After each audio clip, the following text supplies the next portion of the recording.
If you know, you know. Now, if you know what I've been preaching, then you already know everything Terence Crawford said basically co-signed everything I've been preaching so far. That being said, I'm glad Terence Crawford came out and addressed Lomachenko, and Terence stated that he's absolutely pound for pound number one. And he also brought up Lomachenko and stated that people claim Lomachenko is pound for pound number one and he fought all these great fighters. However, Linares, for example, he already been knocked out twice, and that's like the best name on his resume. So, that being said, Terence Crawford, he stated he fought undefeated world champions before. He fought undefeated Olympians before. And he came on top in a dominant fashion. He knocking these cats out. He also stated that people gave a lot of credit to Errol Spence washing Lamont Pearson. However, he beat the guy that beat Lamont Pearson, which is Diaz, the gold medalist. And at the time, they were claiming Terence Crawford was ducking him. And after fighting Postal, the number 140 pounder at the time, and dominating him, he fought Diaz right after that and stopped him with ease.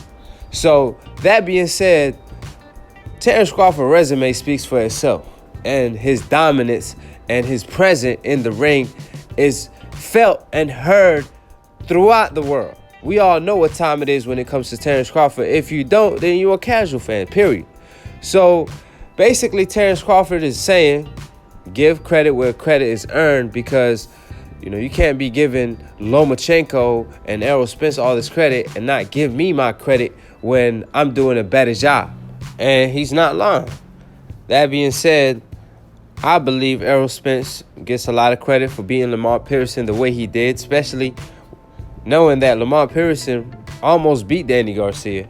And at the same time, you got to give Terence Crawford a lot of credit for schooling a gold medalist the way he did. And his next fight is supposedly against the two-time gold medalist. So we'll see if Timothy Bradley is going to come out this time and claim that if Terence Crawford dominates this two-time gold medalist, then he's pound for pound number one without any question.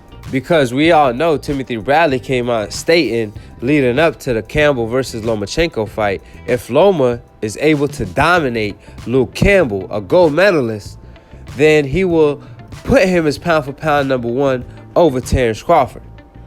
He claimed that Terence is his boy. That's my guy. But he got to be honest, right? That's what he stated. And with friends like Timothy Bradley, who needs enemies, right? That being said, we'll see if Timothy Bradley is going to come out and state that if Terence Crawford is able to do something Lomachenko wasn't able to do against the gold medalist, and that's dominate his next opponent that's supposedly a two-time gold medalist, then that will for sure make him pound for pound number one. Because you got to keep in mind, this is another day in the office for Terence Crawford. He beat a gold medalist, Gamboa, knocked him out. He beat another gold medalist like Flex Diaz, and we saw what he did to him. He toyed with the man. Meanwhile, Lomachenko got dropped against Linares and against Luke Campbell. He got hurt multiple times and claimed that was his toughest fight to this day. So there's definitely a difference in class, and Terence Crawford is on a league of his own. That being said, even though Terence Crawford next opponent is not a named opponent at the welterweight division, however, he's still a very dangerous opponent because he's a two-time gold medalist. You don't win 2 gold medals by luck. It's by design. It's by hard work and dedication, and the man had to have some type of talent to win them 2 gold medals. That being said, Terence Crawford, by Bob Arum's own claim, he the best fighter he has, the best talent. However, Lomachenko's more marketable.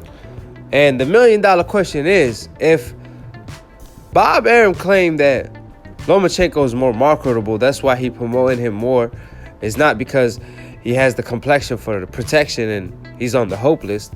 He's claiming it's because he's more marketable, right?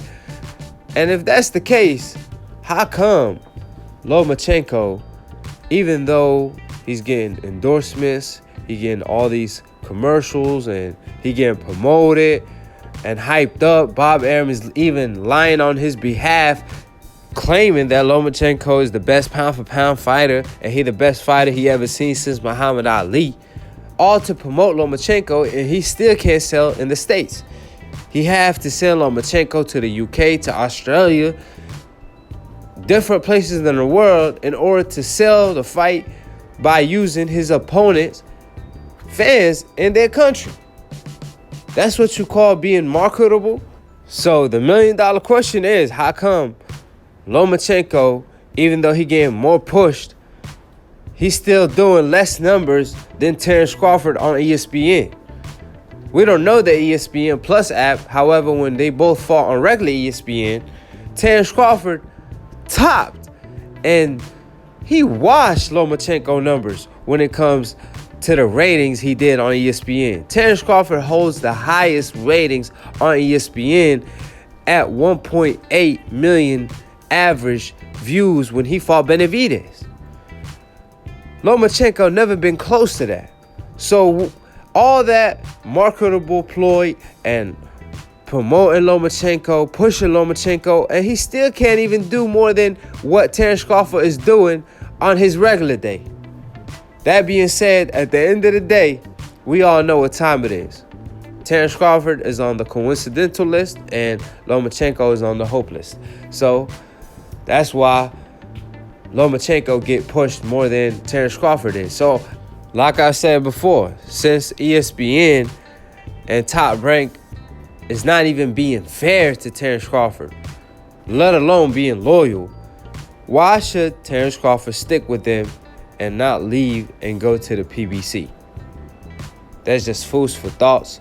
At the end of the day, I want Terence Crawford to do what's best for his career. And obviously, he's the best pound-for-pound fighter today. And his resume proves it. Hate or love it, at the end of the day, Terence Crawford is the closest thing to Floyd Money Mayweather today. So Errol Spence is on his way up, and they're looking to clash. So we'll see who's going to come up on top when it comes to that fight in particular. So be on the lookout for the cookouts. Excuse me, I'm a little sick. So if my voice is a little different, that's why. So check out my new show, Split Decision. I just dropped episode 3. It was very entertaining. So check that out and tell me who won the debate. Professor Nin feel like it was a split decision. I thought I knocked him out. And his corner didn't throw in the towel. So he didn't want to surrender. So I had to put him on that KO. You know what I'm saying? So like I said, subscribe below. Click on the notification bell to get notified every time we go live. Follow Lunatoon Boxing for the funniest boxing memes. Follow me at Aki TV. All these links will be in the description box below. And to be continued on the next episode of Aki TV. Peace, and we out.